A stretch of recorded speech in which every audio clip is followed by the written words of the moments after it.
यहाँ पर आपको एक अहम खबर से अपडेट करें और आपको बताएं, पेशावर हाई कोर्ट ने बानी पीटीआई के खिलाफ नाअहली की दरखास्त खारिज कर दी है। यहाँ पर आपको एक अहम खबर से अपडेट कर रहे हैं कि पेशावर हाई कोर्ट ने बानी पीटीआई के खिलाफ नाअहली की दरखास्त खारिज कर दी है। तफसीलात के मुताबिक अपडेट करें तो आपको बताएं, अवामी नेशनल पार्टी के एमल वली की जानिब से बानी पीटीआई चेयरमैन के खिलाफ नाअहली केस की समाअत जस्टिस शकील अहमद और जस्टिस वकार अहमद ने की।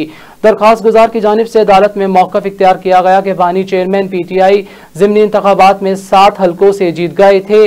असासों और कागजात नामजदगी में उन्होंने गलत बयानी की और कागजात में तोशाखाना ताइफ का जिक्र नहीं किया।